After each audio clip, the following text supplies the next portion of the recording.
Bom dia. Bom dia.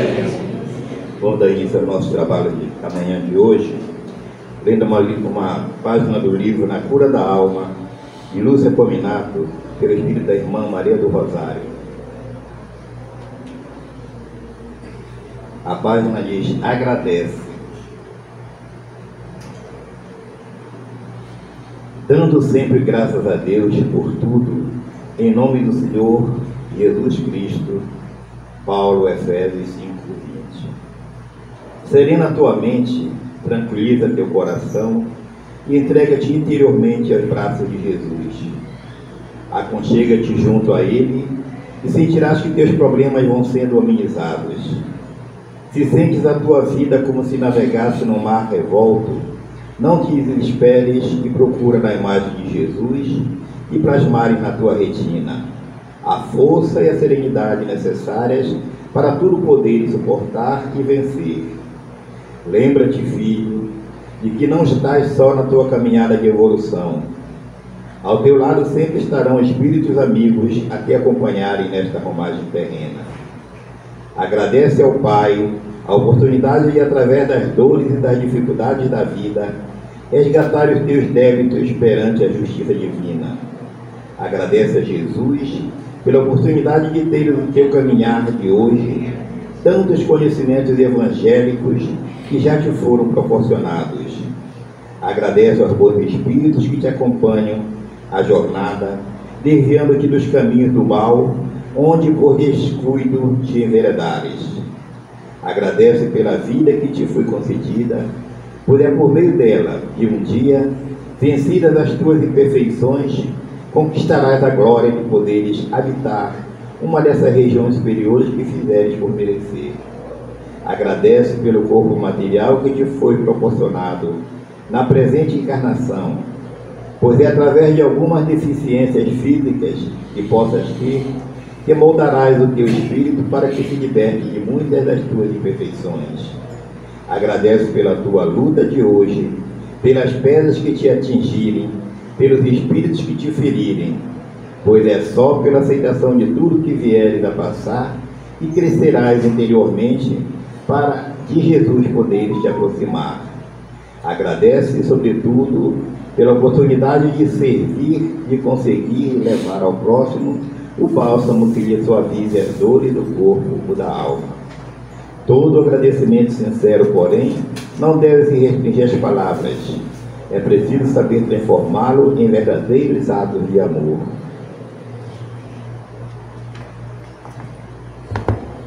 É mais uma mensagem curta, mas muito profunda. Precisamos sempre agradecer as oportunidades, porque nós viemos nessa vida para crescer, para evoluir, para vencer a nós mesmos, a nossa dificuldade, a nossa inferioridade. Tudo faz parte do nosso crescimento. As dores, as quedas, as dificuldades, tudo faz parte do nosso crescimento. Se nós não tivéssemos isso, se nós nascêssemos no mar de rosa e ficássemos vivos, nós não seríamos nada, não cresceríamos nada. Então nós precisamos passar pelas dificuldades, vencendo-as, para poder ser merecedor do amor do Pai. E no final eles chamam muita atenção à caridade. Fora da caridade não há salvação. Então tudo que fizeres, pensa no outro, porque fazendo pelo outro, está fazendo por ti.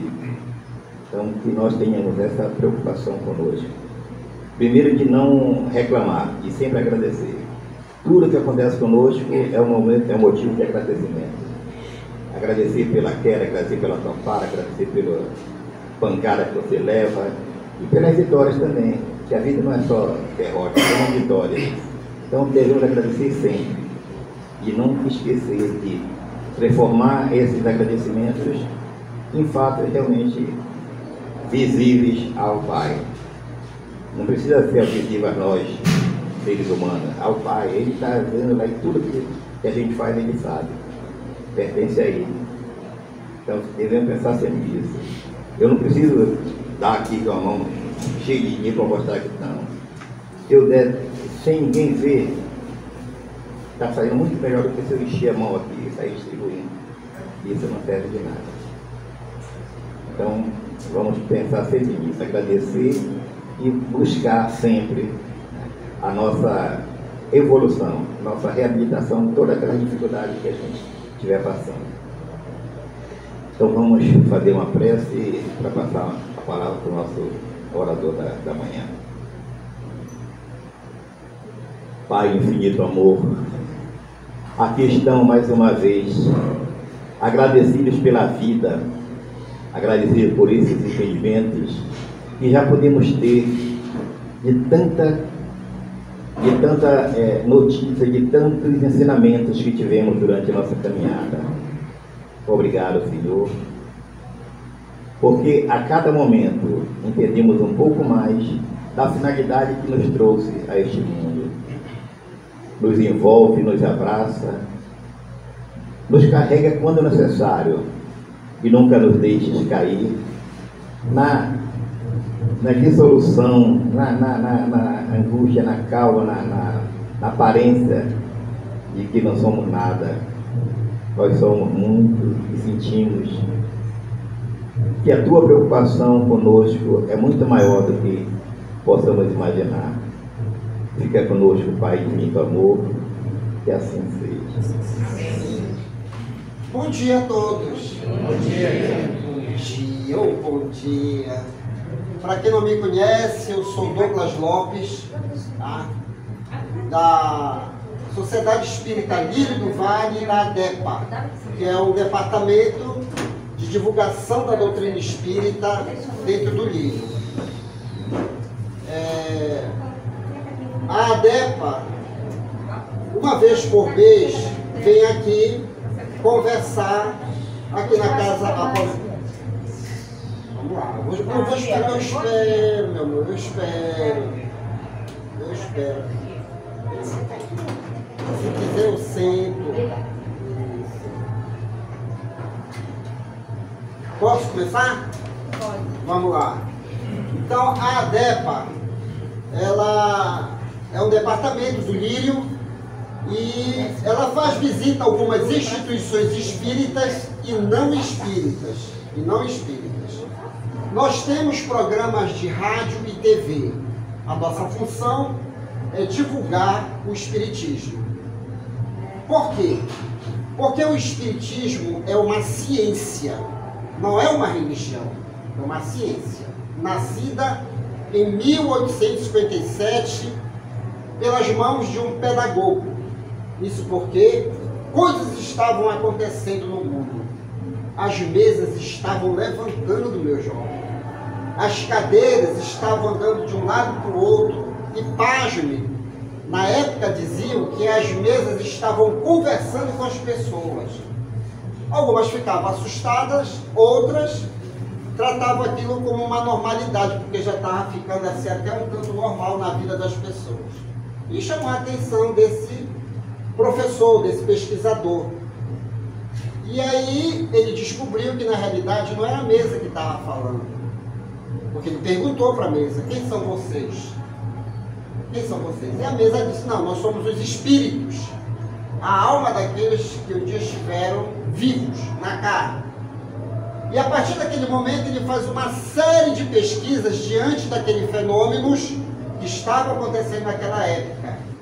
Nascendo assim, em 1857, uma nova ciência. Para quem é familiarizado com o Livro dos Espíritos, na sua parte introdutória ele fala a si mesmo: para as coisas novas, termos novos. Chamaremos essa nova ciência de doutrina espírita ou espiritismo, que tem por objetivo analisar o mundo material, o mundo espiritual e a relação que existe entre eles. Então o espiritismo é só um corpo, mas tem também as correntes espiritualistas, que são diversas correntes espiritualistas. Então a ADEPA, ela tem essa proposta de realmente colocar o espiritismo no seu devido lugar, porque ainda há, na linguagem popular, uma mistureba aí. O pessoal confunde espiritismo com espiritualismo, com umbandismo e por aí vai. Não, o espiritismo ele tem um corpo só, que é a ciência. Tanto é que nós analisamos física, química, biologia, porque tudo que acontece na nossa vida tem uma razão de ser. Tudo. E é interessante, o que o Kardec fala é que o Espiritismo é a ciência da investigação. Está acontecendo alguma coisa contigo?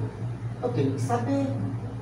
Até porque resgata também falas milenares, falando sobre o quê? De um Criador, que foi denominado em algumas culturas como Deus, Jeová, Alá e por aí vai. E aí dizem que esse Deus é bom, justo, maravilhoso, onisciente, onipotente, e que ele nos criou por um ato de amor. Beleza. Se eu sou amor, então por que eu sou ferrado? Não é a pergunta, às vezes, que as pessoas fazem? Se eu sou amor, Deus me criou, por que acontecem tantas coisas na minha vida? Aí, o Espiritismo tem essa característica, a investigação, porque começou analisando fenômenos que estavam acontecendo na sua época. E hoje nós vamos conversar a respeito de uma fala de Jesus, mas trazendo uma outra tônica no assunto, as diversas moradas. Há muitas moradas na casa do meu pai, e aí vocês já ouviram palestras infinitas sobre isso, aonde colocam-se que as moradas são os planetas ou os espaços dimensionais que nós vivemos. Nós vivemos no mundo espiritual, sabias? Tu vive no mundo espiritual? Assim como certos aspectos do mundo espiritual vivem com a gente. Por que a gente sente arrepios? Por que a gente sente os espíritos? Ora, porque eles estão no meio de nós. E a astrofísica hoje já prova esses espaços dimensionais na nossa vida. O que eu preciso entender é qual o espaço dimensional da minha vida eu habito. Então, na realidade, eu faço parte de moradas, tanto material como espiritual. E eu tenho que me localizar qual é a minha morada. Sabe por quê? Porque Deus não nos joga aleatoriamente aí no mundo. Ninguém é cuspido na vida. Não, nós temos um propósito. O célebre e notável físico e matemático Albert Einstein, que confiava e confia muito em Deus, ele dizia que Deus não joga dados com vidas humanas. Tudo tem uma razão de ser. Tudo tem uma razão de ser. E a proposta do tema As Diversas Moradas é colocar um pouquinho em nós em que morada eu estou na casa do Pai. Por que eu tenho essa família? Por que eu tenho esse emprego? Por que eu tenho essa vizinhança adorável? Porque todo mundo mora ao lado de gente boa, não é verdade? É ou não é? Não, não é, né? Sempre tem os plantonistas. Mas por que Deus me colocou aqui? Tem uma razão de ser. Tem uma razão de ser. No programa Espírita Quarta Dimensão, que nós temos na TV Grão Pará, e também está jogado nas redes sociais, nós levamos um tema, domingo passado, lei de destruição, pegando um pouquinho do que está acontecendo lá no Rio Grande do Sul. Certo? No Rio Grande do Sul. Porque nós também deveríamos dar o nosso parecer. A ADEPA, o Lírio do Vale, colaborar no conhecimento. E eu e a Simone Batista falamos de que as pessoas que estão ali não estão por acaso. Ninguém está por acaso passando por aquelas situações. Então nós, através da lei da reencarnação, explica que algumas tragédias seguem o ciclo de evolução do planeta. O planeta ainda está se acomodando em algumas situações e também tem a interferência humana, porque nós ainda somos estudantes da eternidade. Nós ainda não detemos. E dentro dessas leis tem o que? Também a lei da reencarnação.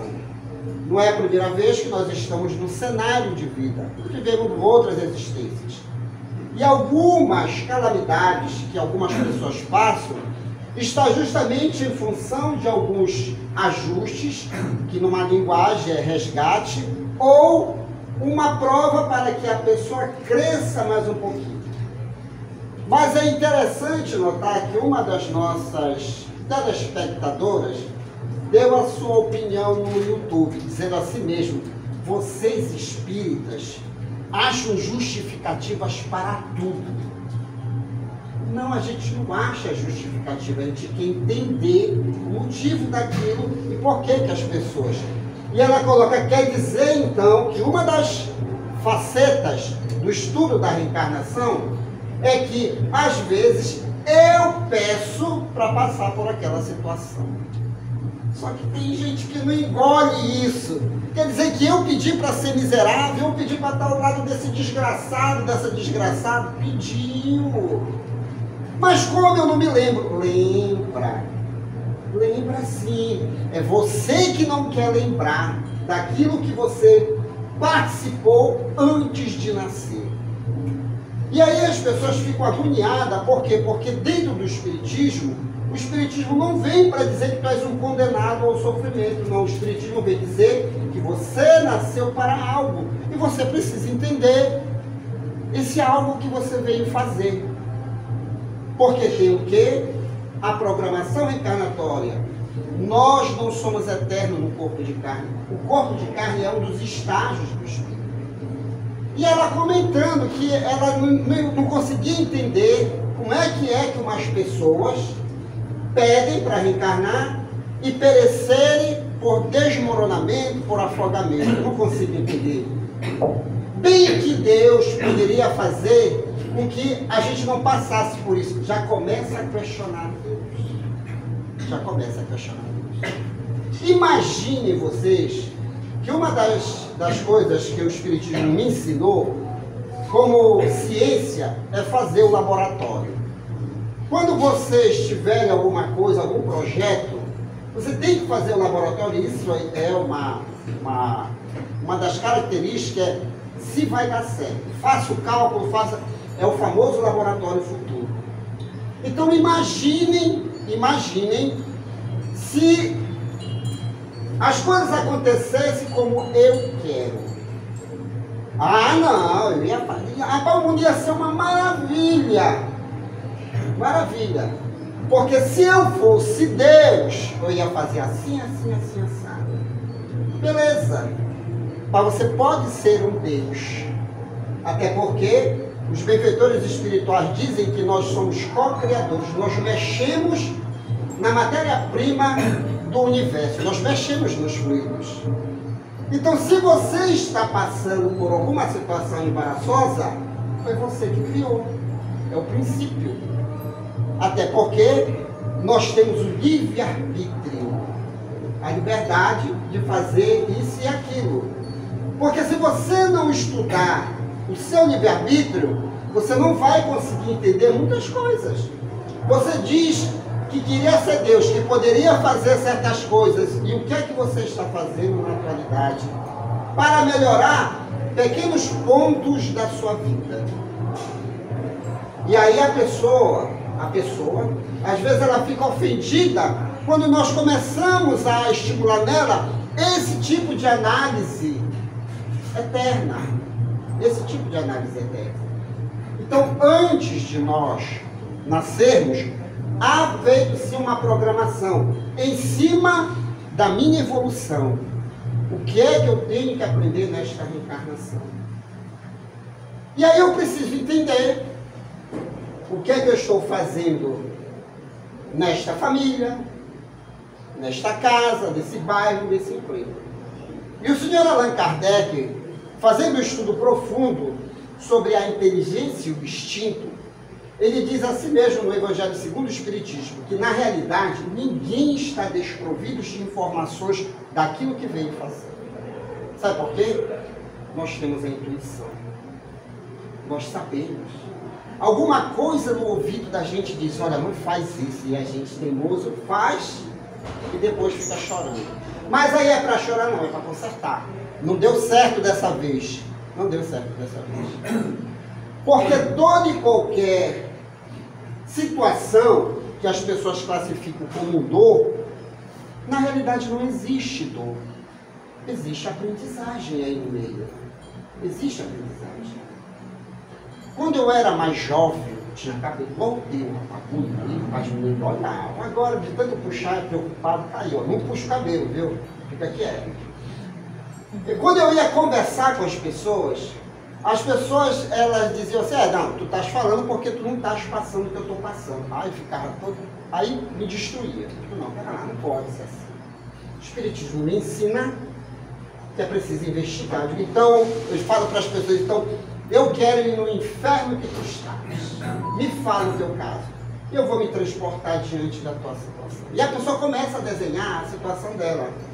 E a mediunidade também proporciona isso, eu vou entrando. Eu digo, então vamos à origem da situação. E sempre tem a origem da situação. E onde é que está a origem? Nela mesma. E quando a gente faz a proposta, vamos mudar, a pessoa, não quero mudar. Não quero mudar, não, mas eu me sinto bem assim, mas você está prejudicando o outro.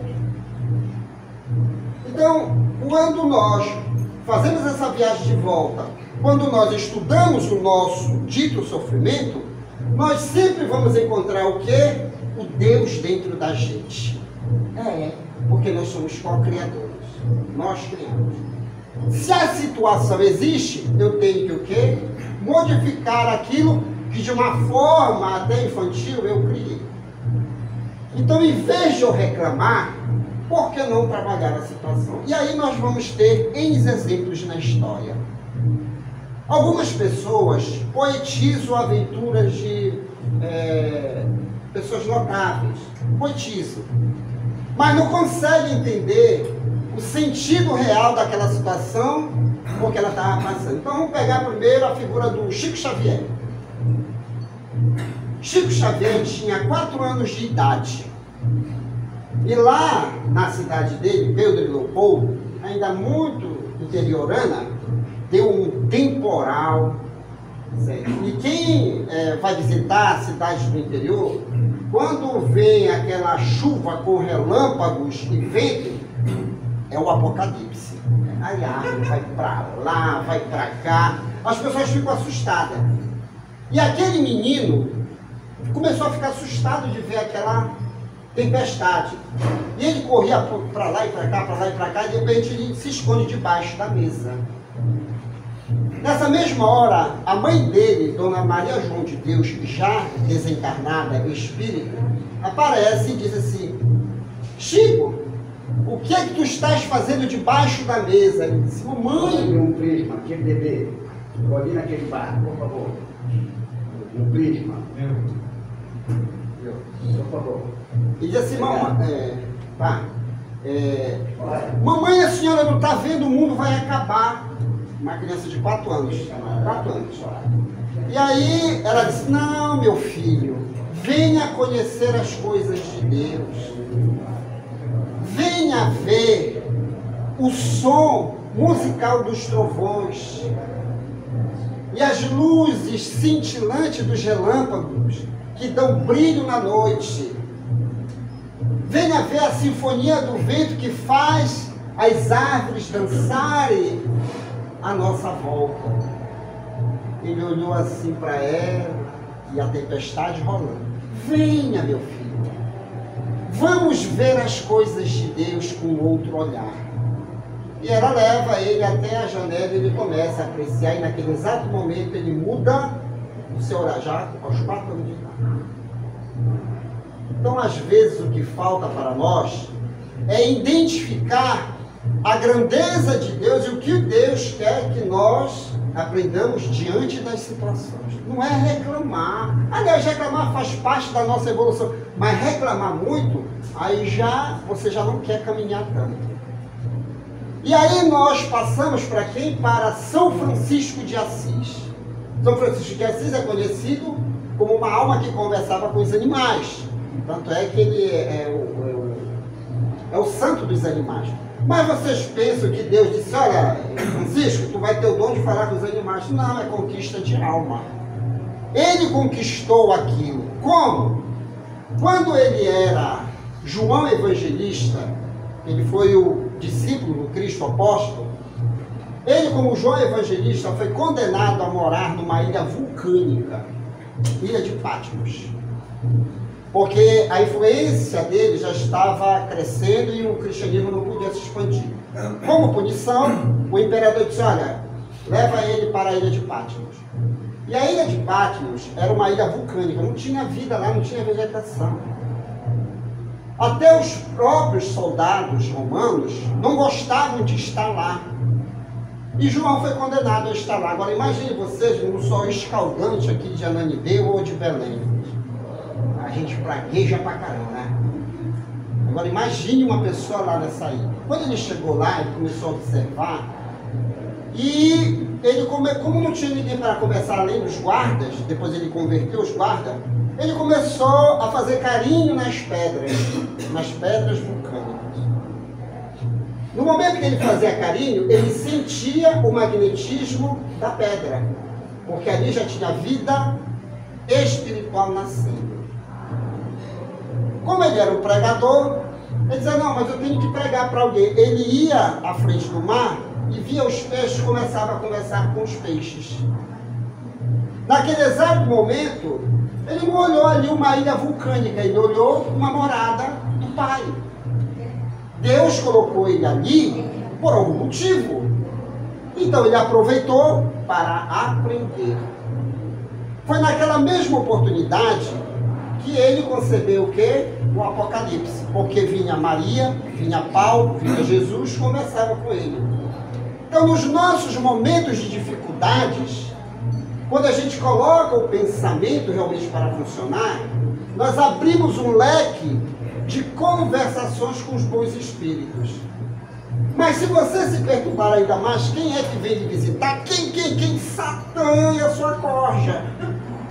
E aí você sente dor de cabeça e tudo mais.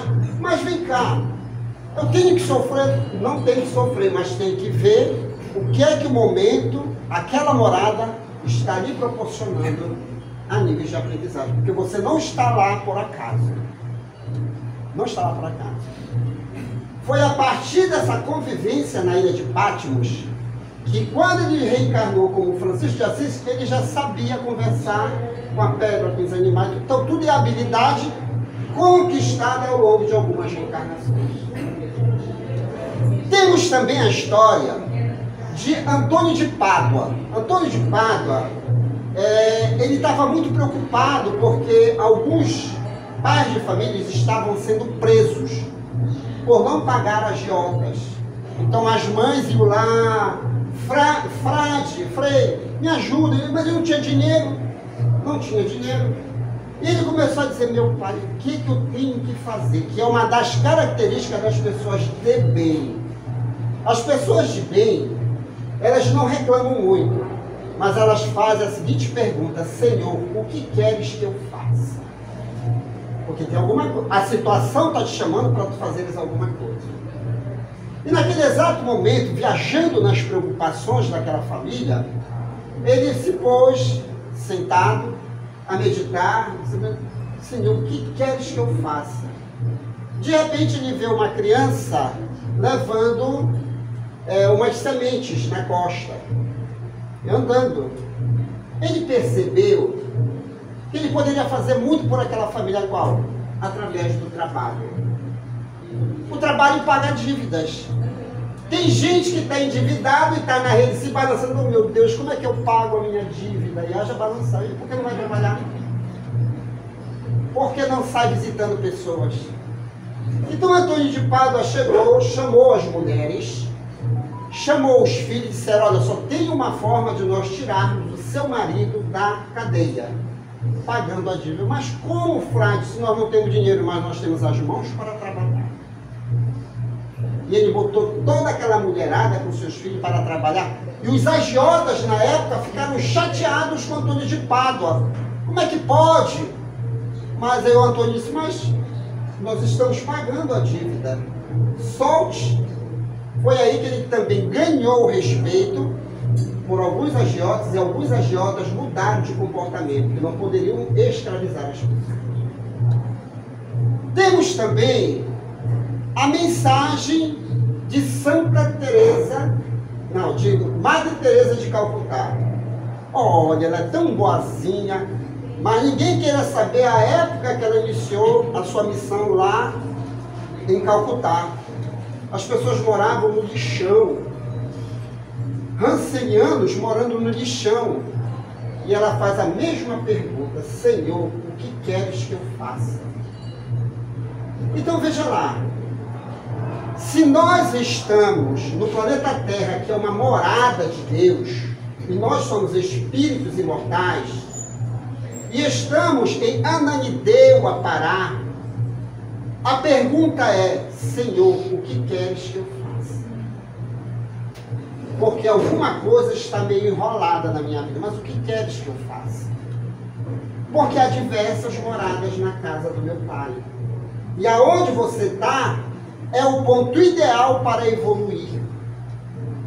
E o estudo do Espiritismo te proporciona em dizer de forma clara e segura: as pessoas que estão ao teu lado não é a primeira vez que estão contigo.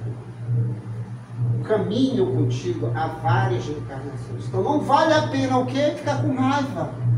Mas estudar e fazer valer todo o instante de conhecimento que a vida nos proporciona. Existe uma lei chamada plantio e colheita. Vocês conhecem essa lei, plantio e colheita? Isso aí é fato, comprovado cientificamente. O que eu começo a gerar dentro de mim já tem o seu efeito. Se eu me aborreço, eu já vou começar a passar mal. Mas se eu passo bem, eu vou começar a me sentir bem. Ah, mas eu queria que esse bem-estar se propagasse por dias e dias. Mas dá. As mangueiras de Belém do Pará, elas não vieram, as sementes, as mangas não vieram nadando da Índia. Alguém trouxe essas sementes para cá e jogaram na cidade de Belém do Pará. Tudo que você pegar de bom, saiba usar. Nós estamos aqui na casa apométrica. Nós vemos o quê? Buscar um certo reconforto, um certo tipo de energia, para o quê? Ah, para me sentir bem, beleza. E depois? Para fazer bom uso disso na vida diária. Na vida diária. Então tudo, não vamos poetizar tanto, não vamos poetizar e nem colocar fantasia nas coisas belas que são fatos na nossa vida. As coisas que são fatos. Há muito tempo eu aprendi, estudando o Espiritismo, que nós somos cercados por nuvens de testemunhas. Quem são essas nuvens de testemunhas? São os meus parentes reencarnados e os espíritos que me observam se realmente eu estou fazendo o dever de casa. Então, se eu tiver de sorrir, eu tenho que sorrir verdadeiramente. Porque, de uma certa forma, eu estou servindo de exemplo para os de casa e para o mundo espiritual que me observa. Eu não posso mascarar a felicidade, porque daí eu estou criando o quê? Um mundo perturbador, um mundo mental, um mundo espiritual, e eu vou atrair pessoas que vibram na mesma frequência. Tem gente que diz assim mesmo, eu não tenho sorte, só vem para perto de mim gente que não presta. É o outro que não presta? Quem foi que abriu a frequência? Então é eu que tenho que ver o que é que eu tenho dentro de mim que me atrai essas pessoas, meu Deus. Eu vejo pessoas. Até ontem, nas nossas atividades, chegou uma pessoa e disse: Douglas, eu não entendo. Só vem para perto de mim gente que não presta. Então vamos ver em que tu não presta. A pessoa ficou: o quê? Não, mas eu sou uma pessoa boa. Não existe isso. O que vibramos, nós atraímos. Lei da física. Tem pessoas que são boas e depois atraem gente que não presta, mas não é para consertar aquela que não presta. Um dos pontos analíticos da doutrina espírita. E aí é o raciocínio lógico. Se eu presto, se eu já avaliei que eu presto, por que aquelas pessoas vêm até mim? Porque eu tenho compromisso de consertar algo que eu fiz no passado. Allan Kardec, deixa eu ver para não passar do horário, senão a Ivana vai chegar e pá. Allan Kardec, olha, o Livro dos Espíritos não é um livro difícil de se ler, de se estudar. Qualquer assunto que você quer analisar, é só ir lá na introdução, você vai lá e pega. Então, Allan Kardec faz essa análise aí, que dentro da programação reencarnatória, acho lindo isso, programação reencarnatória.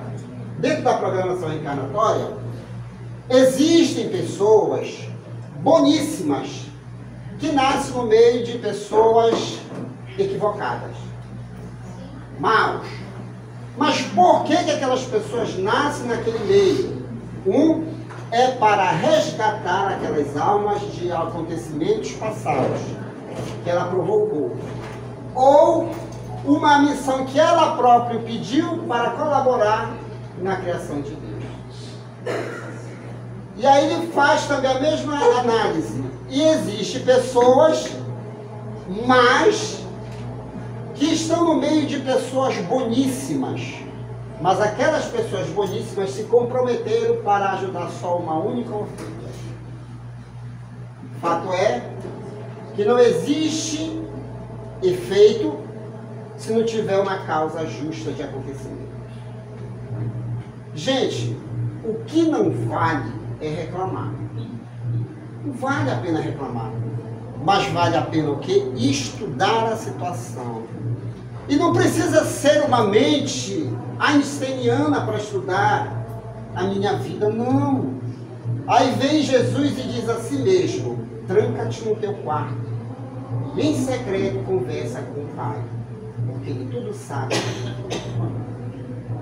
Então, a partir tem coisas que as pessoas não podem saber de mim, porque são coisas pesadas.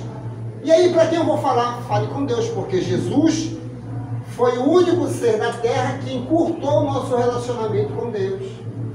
Então tem coisas que eu faço e que pesam na minha consciência, mas eu preciso consertar, porque se eu não consertar, eu vou ficar infeliz por um longo tempo. Então com quem eu vou conversar? Com Deus. Mas tendo aquela conversa séria, honesta. E sempre Deus atende um pedido sincero de coração. Então, quando eu digo que se eu fosse Deus, eu mudava as situações cavernosas da minha vida, beleza, você é Deus. Você é Deus. Até mesmo o próprio Jesus assina embaixo: o que eu posso fazer, tu podes fazer muito mais. Somos co-criadores da criação. Para finalizar, um dos ramos da ciência humana que está muito em alta é a neurociência. A neurociência tem dado uma colaboração imensa para estudos espiritualistas e espíritas.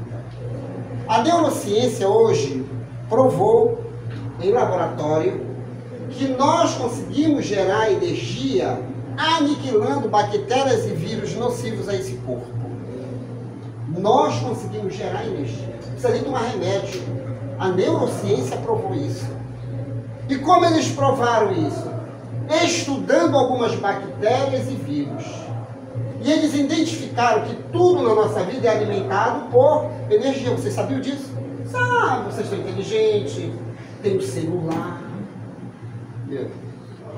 Tudo na vida é alimentado por energia. Certo? Então existem bactérias que são alimentadas por energias positivas que você emite. Algumas células do seu corpo, como as células macrófagos, que são células de defesa, são alimentadas pelo seu positivismo. Mas existem bactérias, que o mundo está em evolução, que querem destruir a matéria-prima desse corpo. Bactérias e vírus nocivos a esse corpo, que são alimentadas por correntes de pensamentos negativos. Por isso que tem gente assim que quando está doente, eu estou doente, aí a doença aumenta ainda mais. Não sei, eu tomo tanto remédio, mas porque você está alimentando essa bactéria. E alguns médicos dizem, quer ficar curado? Gere pensamentos positivos. Gere saúde em você, porque você vai criar um campo eletromagnético tão forte que você vai explodir essas bactérias e esses vírus. Gente, isso é dado científico agora recente. Por isso que não vale a pena ficar se lastimando tanto. Porque nós somos um projeto de Deus feito para a felicidade. Nós temos a capacidade, sabe, de remover montanhas.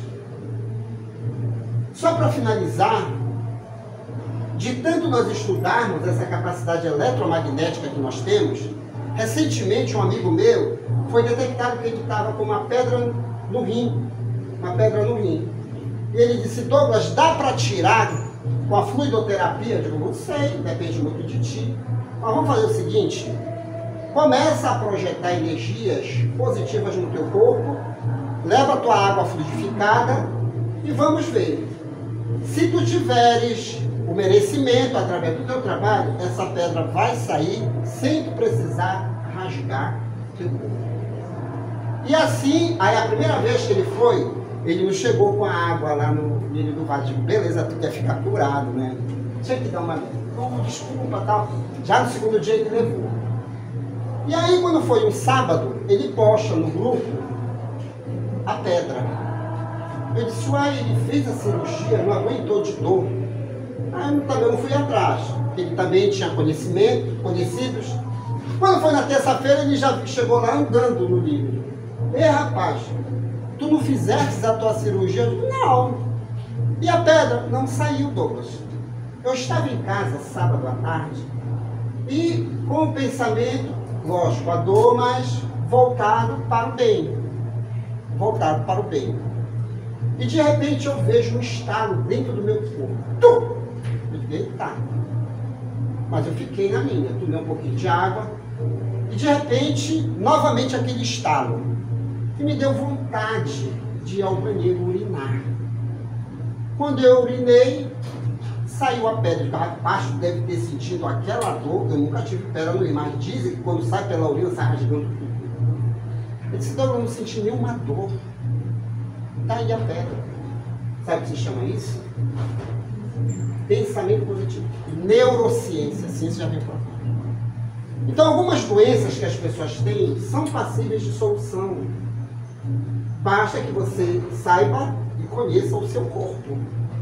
Aí diz: eu queria ser assim. Beleza, então faça o trabalho. Olha, tu mentiu. Eu não menti. Alguma coisa, algum dever de casa você não fez para não acontecer. Aí vem também aquele negócio, programação reencarnatória. Se eu tenho que passar por aquilo nesta reencarnação, ou até mesmo se eu tenho que desencarnar daquela forma, mas eu tenho que me consolar sabendo do porquê eu estou passando por aquilo. Porque tem gente que tem câncer e hoje sabe por que tem câncer. É limpeza, perispírito, corpo de carne. A alma brilha. A gente vê doentes de câncer, o corpo já todo podre, mas a estrutura perispiritual está uma beleza. Meu Deus, tu vai chegar no reino dos céus, que é uma maravilha. Lógico, porque a doença estava no perispírito. Isso é outro assunto. Então, gente, vale a pena buscar conhecer as leis de Deus. Vale a pena. Menos revolta e mais busca pelo conhecimento, porque nós estamos no lugar certo. Estamos passando pela situação fruto do nosso livre-arbítrio, fruto do nosso movimento diante das leis de Deus. Tá bom? Essa fala eu vou jogar nas redes sociais da ADEPA. O endereço eletrônico é esse: ad-pa, tanto no Facebook como no YouTube. E lá tem os programas de TV e de rádio. Eu sempre digo que é a última do momento. Deixa eu ver. Não, mas é a última agora. Semana passada nós temos um programa de rádio na Belém FM. É ao vivo. Esse é ao vivo. Hoje tem. E aí, por intuição do mundo espiritual, pediram para nós falarmos sobre depressão. Existem pessoas assim que fazem tanto o bem e depois caem em depressão. Não existe pessoa, pô, eu ajudei tantas pessoas e hoje eu sou triste por dentro. Então não vale a pena fazer o bem. Vale? Aí a pessoa fica, não vale a pena porque eu estou ferrado, estou ferrada. E nós levamos esse tema na rádio. Todo o bem que você faz sempre vai lhe trazer algo de bom. O negócio é o bem que você faz e você não está sabendo o objetivo para aquela pessoa. Querem ver esse assunto? É só ir lá na rede social. Mas que foi um tema gostoso, porque tem muita gente dizendo que faz o bem e está ferrado. Culpa sua. Culpa sua. O bem nunca faz mal. O Benita faz parte. Beleza? Não vai puxar teu cabelo para não ficar com medo, tá? Forte abraço a todos e muita paz, tá?